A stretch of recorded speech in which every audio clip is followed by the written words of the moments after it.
Oops! Bago may play ang video, disclaimer lang, bandang Balagtas, Bulacan na kami mag-start mag-vlog since maulan yung daan along EDSA and Valenzuela. Kakaalis lang namin dito banda sa may McDo, Balagtas, Bulacan. Nag-coffee lang kami since hindi pa kami nagkakape or nagpe-breakfast nung umalis kami galing bahay. Sa part na to, parang kakalagpas lang namin ng Claritel Bypass Road and on the way na kami sa arko ng Nueva Ecija at Capan, Nueva Ecija. Ang sarap talaga sa mata magmaneho ng gantong oras, napaka-relaxing.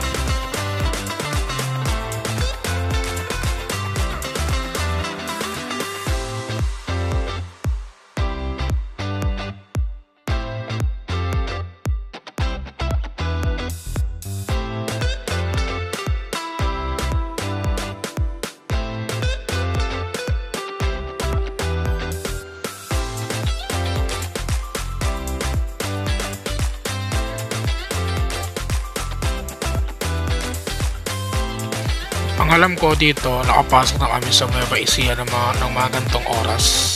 Around 8:30 AM ata to. Naghahanap din ako ng gasoline station dito since nasa 2 bar na lang yung nasa fuel gauge natin at alam namin na maliit yung tangke ng Aerox V1.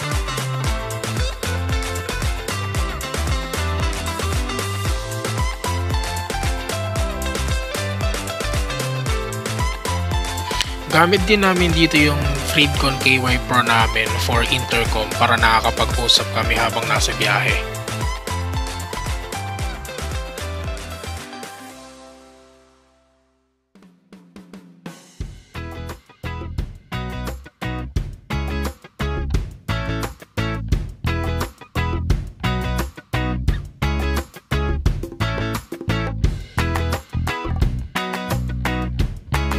Ganda ng mga daan dito. Majority ng daan is mahabang stretch lang kaya pwede kang magmabilis kahit kaunti.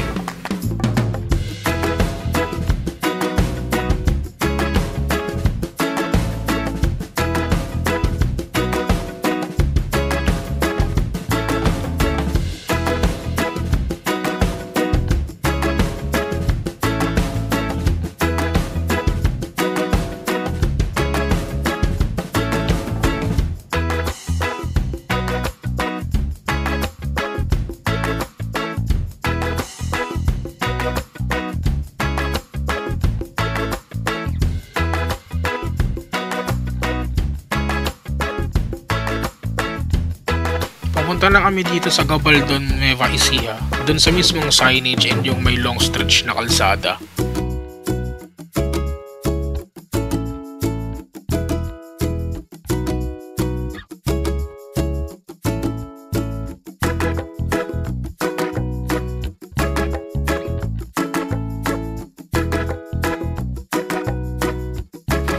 Diba? Ang ganda ng daan, spalto, tapos dire-diretso lang. Tapos syempre, doble ingat pa din kami dito.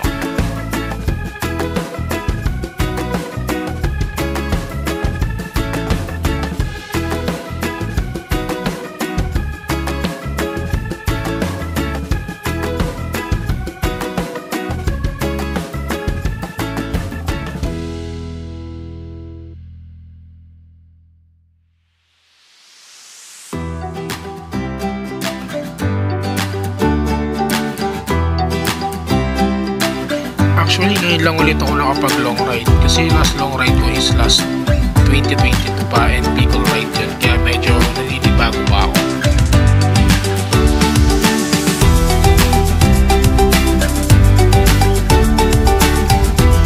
Ayun, nakarating na din kami sa Gabaldon, Nueva Ecija. Picture muna din kuha ng clips.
Enjoyin muna natin ang magandang tanawin at kalsada.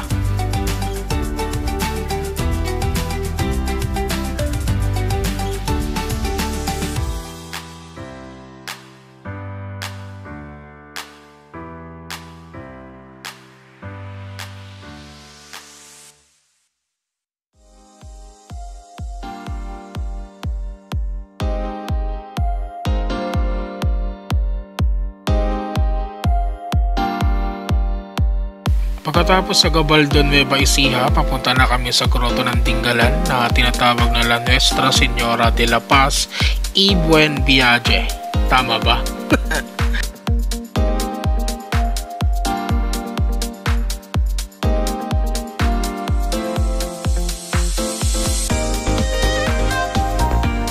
So kung plan nyo is di ng Jawan or Baler, pupunta kayo dito, need nyo umikot pabalik since sabi ng mga lokal dito walang daan from Grotto to other cities ng Aurora since sarado. So need nyo talaga umikot pabalik kung saan kayo dumaan originally.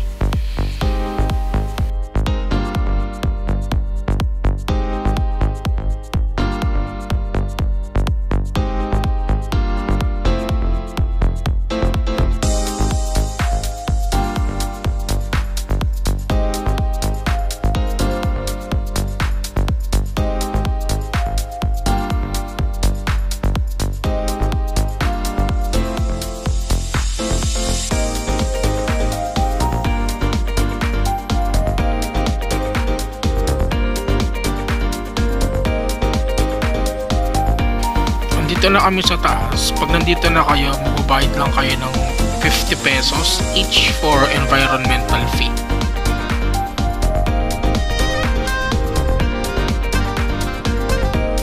May nagtitinda din dito ng mga souvenirs like ref magnet, keychains, etc. Dito, sinulat ko na yung name namin ni JC sa logbook since na kay JC yung pambayad ko at wala akong barya.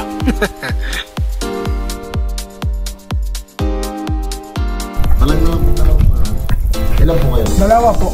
Dalawang pangalan po. Okay.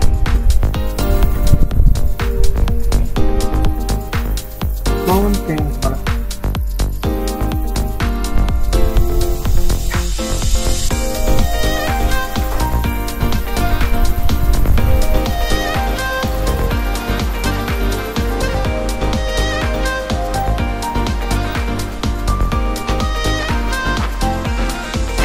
May mga kasabay kami pero kaunti lang since di naman siya peak season and alanganing buwan kami pumunta.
Dito na kami sa Grotto.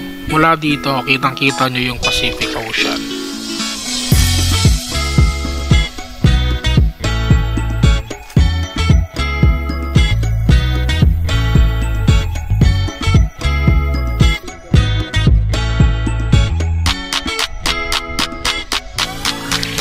Ito yung rebulto nila La Nuestra Señora de la Paz y Buen Viaje na nakatayo sa gitna ng bundok.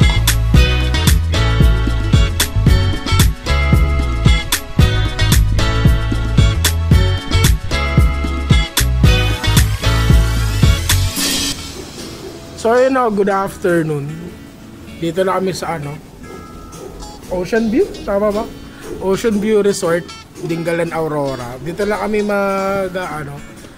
papalipas ng gabi kasi bukas ang plano namin punta kami Dinajawan o kaya diretso na kami ng Kasiguran tapos doon na kami mag-stay hanggang umuwi. Plano kasi namin it's either Thursday or Friday uwi na kami since etong kasama ko si JC nasa likod gawin ka idol may pasok pang Sabado, tama? Sabado ayaw naman natin mag-hop ditong Mongolid nating tropa kasi walang sasahurin. Kaya okay na yung ganito na Thursday or Friday ng gabi uwi na. So far so good naman. Ang good thing dito is since kaunti yung tao, yung tawag doon ng cottage na for 2,500 nakuha namin ng 600. Dalawa lang kami, di ba? So hindi maganda yung beach niya. Hindi naman, sakto lang yung beach for me. Hindi lang nga siya white sand, mabato siya. Mamaya isasama ko sa video yung tsura nung dagat. Pero when it comes to water naman, pwede na. Kaya lang, mas maganda pa banda-banda dun sa dulo. Wala lang siya. Napunta kami yung Kasiguran. Yun talaga yung target namin. Kasi Pino yung buhangin dun. So, when it comes to travel time, hindi ko alam 10 hours siguro. Kasi chill lang kami, 50, 60, 45 takbo namin. Tsaka madalas kami nag-stop over since wala na kaming hinahabol na oras. Kaya worth it naman. Kaya kung pupunta kayo dito, worth it. Sobrang worth it. Lalo na kung medyo tatagalan nyo, yung mga 2 days, 1 night. Pwede na yun, kaya lang mabibitin kayo. Kasi maraming pwedeng puntahan. Kagaya noon, pumunta kami doon sa may parang grotto, matawag doon. Kung kitang-kita yung Pacific Ocean. Meron pang isa, yung Batanes of the East, kaya lang tawid dagat, di kaya ng budget, parang 1,000 yung hire ng boat. So since dalawa lang kami, so 500. So yun lang, tamang chill lang kami dito sa Duyan. Maganda dito, since cottage na. Nagdala kami ng tent, di na namin kailangan mag-tent pitching kasi binigyan na kami ng cottage. So yun lang, overnight lang dito, tas mga bandang 4 AM or 5 AM bukas. Rekta na kami ng Dinajawan. Pag di maganda sa Dinajawan, diretso na kami ng Kasiguran. Doon na kami magtatambay. Sapsapan Beach, RAB o kaya the Blue Sea, depende. So yun lang.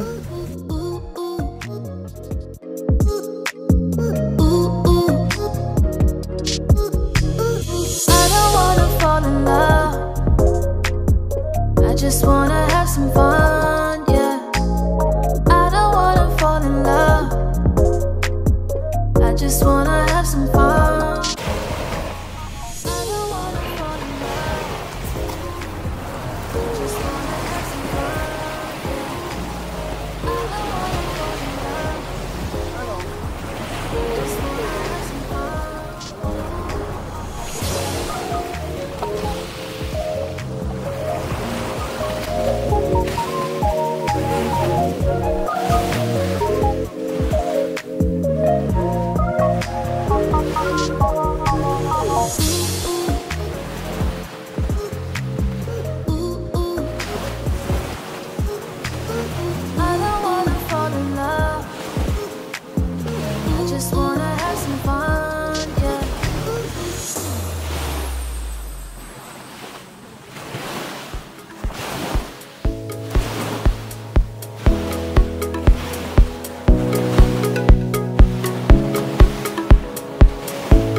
So yun no guys, gandang gabi no. Day 1, night time. Ang oras natin is 7:11 ng gabi no. Nagluluto na kami ng aming hapunan at kami hindi pa natutulog simula kahapon ng madaling araw no. So yun, simple lang naman ang food trip namin. Kanin, tsaka lugaw. Joke lang. Itlog. Yan, tsaka corned beef. Si Chef JC. Shoutout. Subscribe kayo sa channel, tapos palike din ng Facebook page niya, no? Post ko na lang din sa screen yung page niya. Help natin siyang lumago.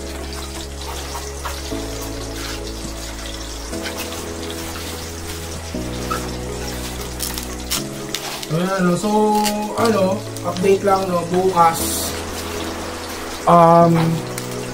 Overnight lang kami dito sa May Dinggalan, no? Aalis kami bukas ng 4 or 5 AM. Pupunta na kami Dinajawan para sa aming day 2. Since 1 week kami dito sa Aurora Escapade yan. Sulit na sulit yung long weekend, no? So yun lang, konting update.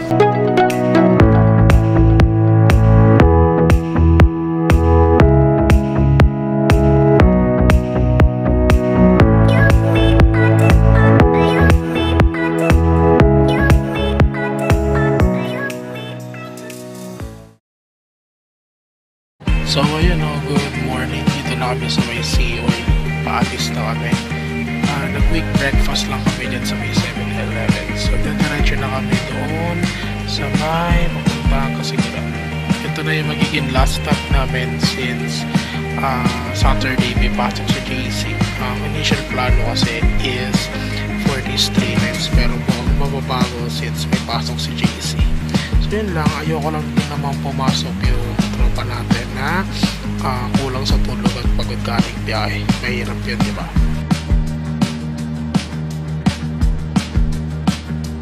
Ayun, so gusto magpagawa ng sticker.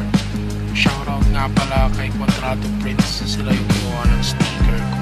Kung gusto nyo kung pagawa ng quality at walang pupas na sticker, kindly go to their page. I-show ko sa screen yung sizes at yung mismong Facebook page, and post ko din sa description box or comment section yung link ng Facebook page. Ito rin pala yung sample sticker nila, no? Mapakita ko na lang yung sticker na ginawa sa akin. Ito yung itsura niya. And syempre, pati sa mga curious kung saan ko nabili o na-score yung Insta360 XR natin, ipapost ko rin dito sa screen yung Facebook page ni Ninja360. So sabi ko nga doon sa previous vlog ko na very accommodating sila and may sarili silang card terminal, video, BPI, etc. So pwede kayong gumawa ng hulugan sa kanila. Ganun yung ginawa ko, kaya kuha ko yung camera ngayon.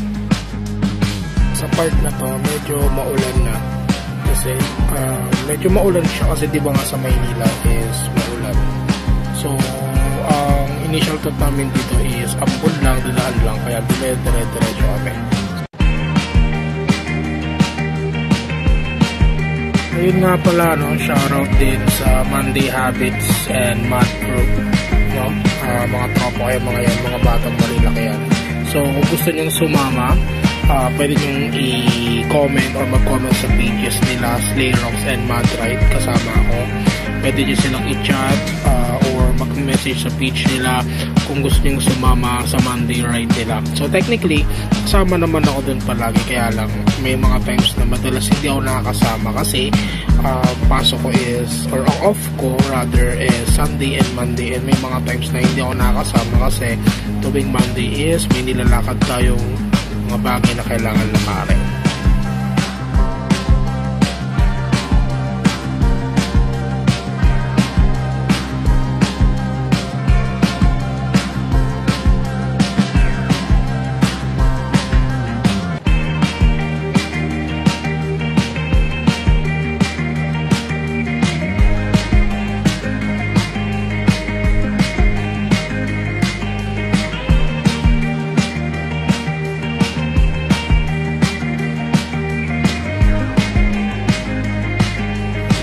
So yun o, bago ko pala makalimutan, nahihilig dyan sa video is nagbiblink yung key fob ko since yung motor natin or yung unit natin is Aerox S, yun yung version 1. So pag nakikita nyo nagbiblink na yung susi indicator dun sa dashboard or speedo, meaning it's either lobat na yung battery or palobat na. Pag na-encounter nyo yun, bibili lang kayo ng battery ng Renault, kapalitan nyo lang yun, kaya yung buksan yung remote gamit yung piso para mapalitan yung battery na bago.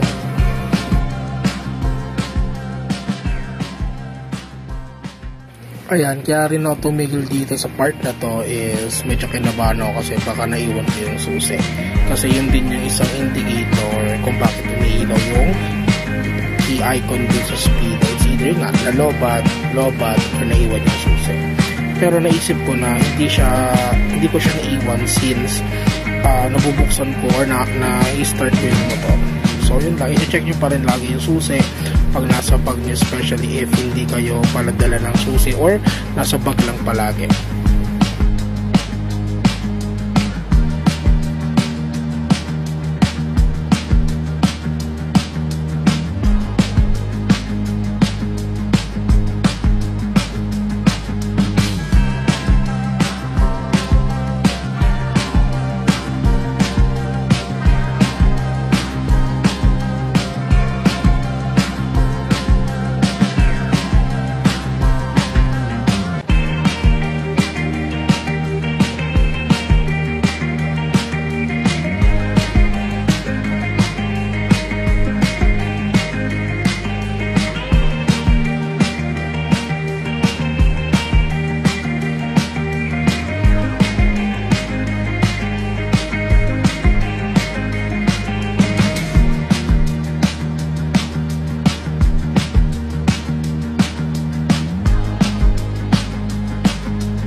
And ayun pala, no, maraming salamat din sa 248 Facebook followers natin and 17 subscribers sa ating YouTube channel. So yun nga, small achievement is still achievement. So maraming salamat.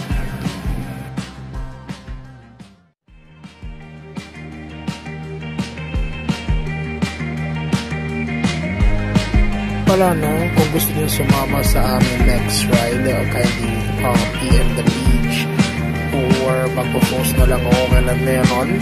Pwede rin kayo mag-direct chat sa page ko if gusto niyo sumama kasi naghahanap rin kami ng kasama at matino kasama na syempre may care pa rin sa nature para mas maganda, mas marami, mas masaya, diba?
So since parang malayo talaga yung Aurora or kasiguran Aurora since first time ko palang mag-travel vlogs, sisimulan muna natin dito sa malalapit around Laguna, Quezon Province, ganyan. Pero next year, buwan loob ko, babalikan ko yung kasiguran and sana manifesting, meron na rin tayong drone para magkaroon din tayo ng bird's eye view na pwede natin ilagay sa ating video.